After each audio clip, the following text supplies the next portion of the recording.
I'm Jina Kim, your host for the GEOVISTA. Continuing from last week, we'll be exploring key international issues to watch in 2025. Today, we'll delve into the Ukraine war, which will mark its third year on February 22nd, and the potential impact of President-elect Trump's return to power on this ongoing conflict. Could the new year bring hope for peace with an end to the war? And what consequences might North Korea's troop deployment, which has risen as a new factor in the Ukraine war, bring? The GEOVISTA starts now.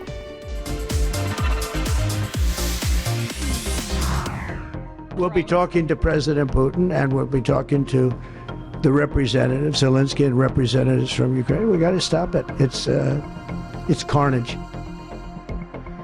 During his campaign, President-elect Trump confidently claimed that he could end the war in Ukraine within 24 hours if elected. Even after his victory, his determination to achieve peace remains unwavering. Trump's position aligns closely with his America First policy. He views prolonged military and financial support for overseas conflicts that do not directly affect core U.S. interests as contrary to America's best interests, pushing for a swift resolution to the war. As Trump's inauguration approaches, could Ukraine and Russia be preparing for peace negotiations? Territorial conflicts between the two nations have intensified significantly in recent months. This escalation may be linked to discussions within Trump's campaign team, which reportedly proposed a ceasefire solution that would freeze the current front lines. Key battle zones, including Ukraine's eastern Donetsk region and Russia's southwestern Kursk region, are experiencing intensive fighting as both sides aim to strengthen their positions ahead of potential negotiations. Meanwhile, on December 7th last year, President-elect Trump attended the reopening ceremony of Notre Dame Cathedral in Paris. There, he reportedly shared his vision for peace during a trilateral meeting with Ukrainian President Zelensky and French President Macron. Trump emphasized rapid negotiations as the top priority for a peaceful resolution to the war in Ukraine. He also urged European countries to increase pressure on China. Trump has previously claimed to have communicated with Chinese leadership, expressing confidence in China's ability to help mediate the conflict. China, for its part, has maintained a neutral stance on the Ukraine war, which positions it as a potential mediator. As Russia's largest trading partner, China holds significant economic leverage over Moscow. Additionally, China's influence within various multilateral organizations it leads could either support or weaken Russia's diplomatic standing. Trump is also seeing NATO as a bargaining chip for peace. He has made it clear that he does not support Ukraine's NATO membership. Ukrainian President Zelensky has consistently argued that NATO membership is the only reliable long-term security guarantee against Russian aggression. Ukraine has even reformed its military and political institutions to align with NATO standards in pursuit of membership. І це неможливо обговорювати тільки з європейськими лідерами, тому що для нас справжні гарантії у будь-якому випадку сьогоднішні або майбутні – це НАТО. Meanwhile, Russia has remained adamantly opposed to Ukraine's potential NATO membership. Amid this tension, President-elect Donald Trump stirred controversy by appearing to express understanding of Russia's concerns over NATO's eastward expansion. Well, then Russia has somebody right on their doorstep, and I could understand their feeling about that. But there were a lot of mistakes made in that negotiation. This statement can be interpreted as tacit support for Russia's position. NATO, for its part, has delayed Ukraine's membership, citing the ongoing conflicts with Russia. Since NATO requires unanimous approval from all member states for new admissions, Ukraine's bid for NATO membership remains a long and challenging process. Despite these obstacles, Ukraine remains steadfast in its pursuit of NATO membership, viewing it as critical to its long-term security. How President-elect Trump's NATO strategy will influence this ambition remains to be seen. Trump's vision also extends to post-ceasefire scenarios. He envisions Europe taking the lead in defending Ukraine and maintaining peace, potentially involving the deployment of European forces to monitor a ceasefire. This suggests that the U.S. is shifting the security burden to Europe. However, Trump has not provided details on how these plans would be implemented, raising significant questions and concerns. Adding to the complexity is the presence of North Korean troops deployed to the battlefront in Kursk. In an interview with Time last month, Trump described North Korea's involvement as a complicating factor in the situation. With neither side willing to back down, all eyes are on whether the second Trump administration, which has pledged a swift end to the war, will bring about meaningful change in the Ukraine conflict.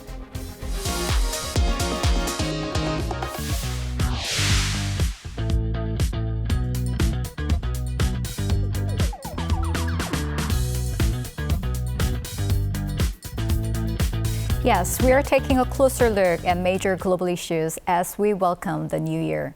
Today, we begin by examining President-elect Trump's plans for a ceasefire in the Ukraine. Now, let's turn our attention to one of the key variables in this ceasefire plan, the issue of North Korean troop deployment to Russia. Joining us is Professor Jeffrey Robertson, who specializes in Northeast Asia and Korea Peninsula diplomacy at Yonsei University. Welcome to the program. Thank you very much. So it's obvious that the story of North Korean troop deployment to Russia has gained a lot of international attention these days. And there are suspicions about the true nature of those troops coming from North Korea. Some argue that these people are not well-trained soldiers, criminals even, or construction workers. So we have lots of speculations. How do you see this issue? Yeah, suspicion. I think it's right to be suspicious regarding everything that comes out of the conflict. So in the first instance, there's lots of variables there. A North Korean troop deployment, those troops could be doing any number of roles. They could be construction support, they could be logistics troops, they could be rear guard action troops, they could be special operations forces troops. We just don't know, and we don't have enough information to really determine what they are doing there. But it's natural to be suspicious in the context of this conflict. Look at the players here. We have North Korea, which is an information black hole. We have Russia, which has shown its capacity to be a very serious and competent player in misinformation and disinformation. And then we have Ukraine, which has shown an incredible adaptability and capacity to undertake psychological operations in warfare and influence its allies. And on top of this, the entire conflict is passing billions of taxpayer dollars to arms companies and to asset managers. So I think it's quite right to be suspicious, and I think we should all be suspicious, whether we are in Russia, whether we're in America, whether we're in South Korea. Everyone should be suspicious. There's no more equal victims. Every victim is the same. And we're all victims, and we have to be suspicious of our governments. Yes, of course. You just mentioned information warfare and psychological warfare. Certainly, these strategies are employed by both sides of the conflict. And we have some suspicions about the information coming from Ukraine as well, because unverified videos are spreading out, fueling our suspicions further. So how do you assess the credibility of those information coming from Ukraine? Yeah, I've seen some of those videos, and I'm sure you've seen several of those videos. And I think to anyone in South Korea, some of those videos don't come across as clearly and as legitimately as the Ukrainian sources probably wanted them to be. Now, these videos come from a variety of sources. They come from Ukrainian intelligence, they come from individual contractors, they come from probably Western intelligence. These videos are not necessarily meant to actually be believed. These videos are not necessarily designed to make us unfaithfully believe in them, because we are living in a post-truth society. As long as that information is out there, somebody will believe in those videos. Many people will believe in those videos. And those videos are incredibly powerful. And in a post-truth society, doesn't matter whether they're true, whether they're legitimate or not, some people are going to believe in them, and some people are going to use those videos to push their own policies and to push their own causes. So regardless of whether those videos are true or not, yeah, they're there and they are working. Mm-hmm. And there are some who argue that President Zelensky is actively utilizing the North Korean troop deployment narrative for his own strategic advantage. Yeah, let's think how President Zelensky would treat the idea of North Korean troops coming. When you get the information, the intelligence that North Korean troops are arriving in Ukraine, the first thing you're going to think is, wow, this is a risk. If there's large numbers, it's going to be a challenge on the battlefront. If they're very well trained, it's going to be a challenge on the battlefront. But the second thing he's going to think is, well, you know, with all risks, there's also opportunity. And North Korea is a perfect propaganda opportunity. You know, we've all grown up with images of North Korean masses and hordes of North Korean troops marching in parades.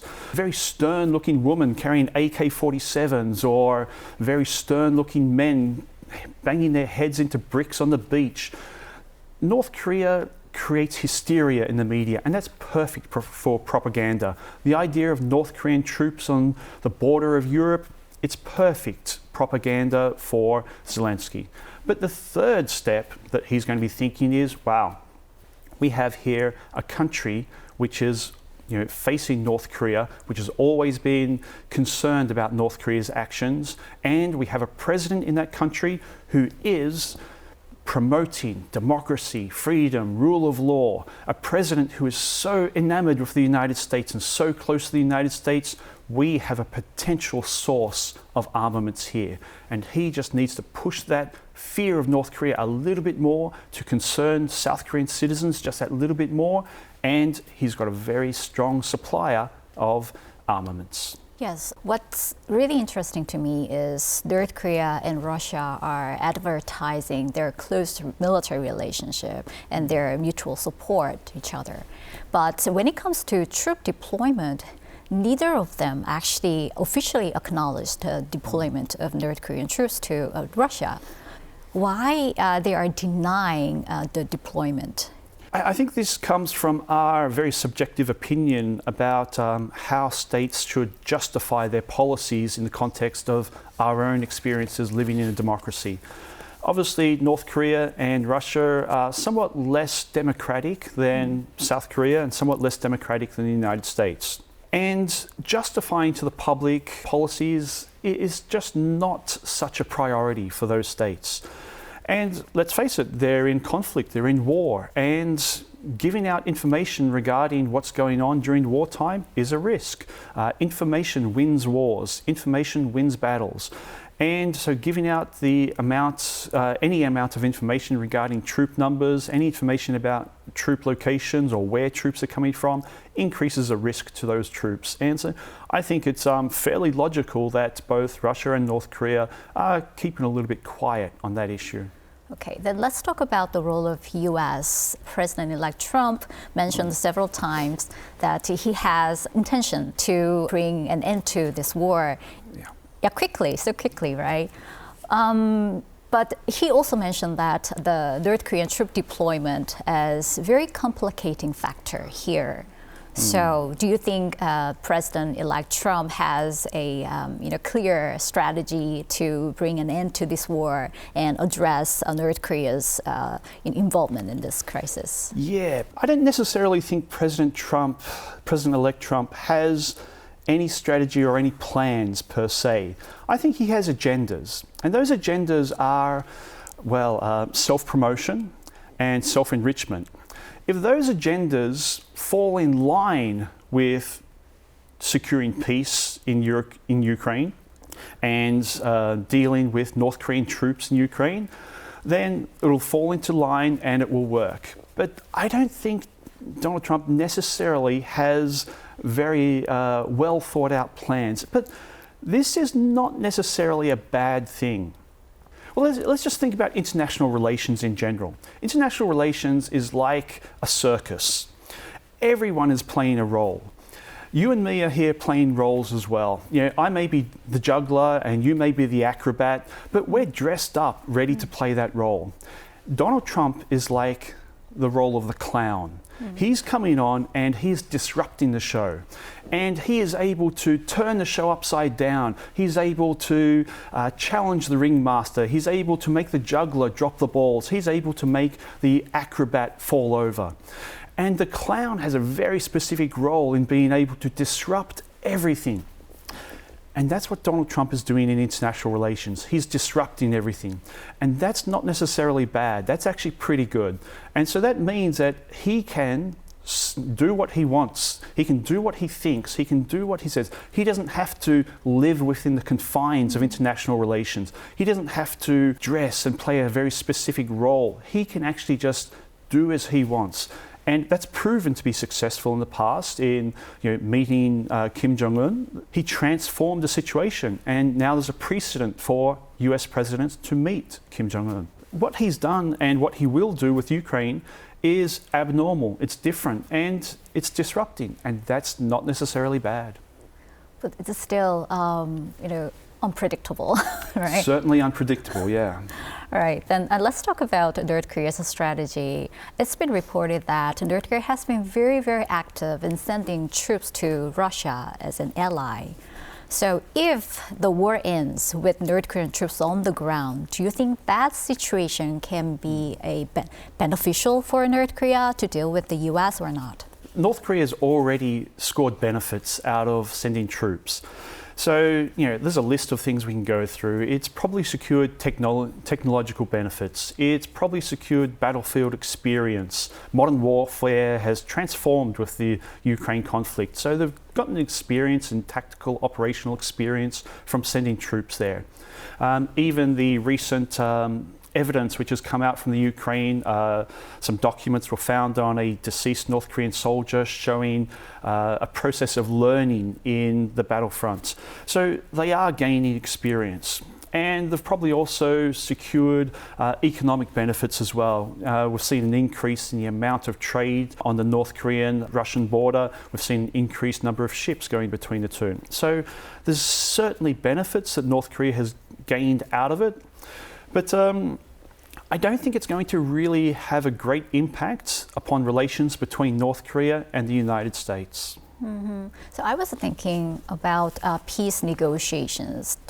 North Korea has been involved already, and there can be a process involving Russia, US, and probably North Korea. If North Korea can be the part of this negotiation, then what North Korea can gain from this whole process then? To tell the truth, I don't think North Korea would be involved whatsoever. So we've already seen evidence that a lot of the North Korean troops or supposed North Korean troops are using IDs which show that they are from different regions of Russia. Generally speaking, they're using IDs which show them to come from Siberian regions of Russia, regions where people are typically more Asian looking. And so officially, they may not even be in that conflict.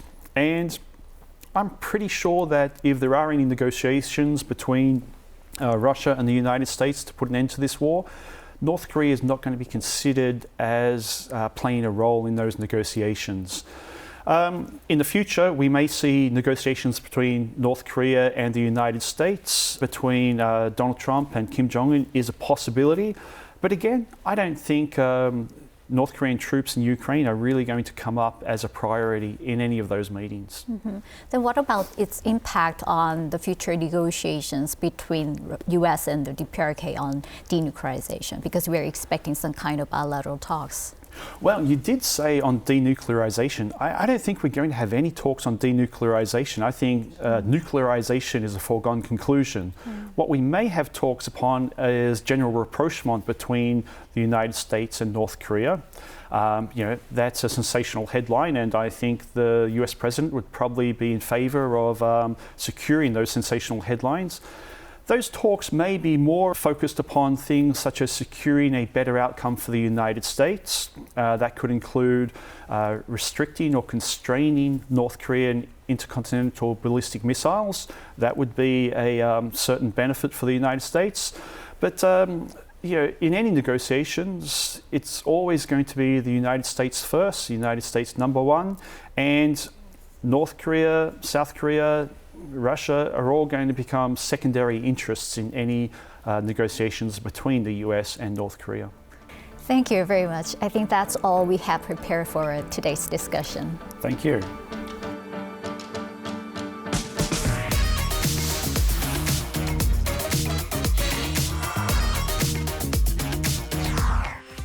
To wrap up, let's take some time to understand global affairs through stories captured in photos. We'll look at some key global issues together with me. Canadian Prime Minister Justin Trudeau, who recently announced his intention to step down, attended a memorial on January 8th marking the 5th anniversary of the downing of Ukraine International Airline Flight 752. The plane, shot down by Iran's Revolutionary Guard on January 8, 2020, claimed 176 lives, including 85 Canadian citizens and permanent residents. At the event, Trudeau strongly pressed Iran to take accountability for the tragedy while extending condolences and support to the victims' families. Canada has closely cooperated with the U.S. to support Ukraine since Russia's invasion. But how the next government working under Trump's second term will respond remains a critical issue. President-elect Trump has sparked controversy by suggesting he might consider military action to acquire Greenland from Denmark. Denmark quickly dismissed the idea on January 8th, with Greenland's autonomous government firmly stating there is no possibility of Greenland becoming U.S. territory. Greenland's Prime Minister made an emergency visit to Denmark in response. Even Russia, which annexed Crimea in 2014 and parts of the Donbas region in 2022 under the pretense of protecting its citizens, is reportedly observing Trump's actions with unease. On January 8th, Poland closed its consulate in St. Petersburg, Russia, for the first time in 52 years. This decision was in retaliation for Russia's earlier order to shut down Poland's consulate in Poznan. Poland's ambassador has expressed hopes of reopening the consulate once relations improve. Since Russia's invasion of Ukraine, Poland has emerged as one of Ukraine's strongest allies, further straining its diplomatic ties with Russia. Finland Foreign Minister Elina Valtonen met with Ukrainian President Zelensky in Kyiv on January 8th to discuss enhanced bilateral cooperation. Valtonen's visit is particularly significant as it marks her first official trip as chair of the Organization for Security and Cooperation in Europe, OSCE, sending a clear message of OSCE support for Ukraine.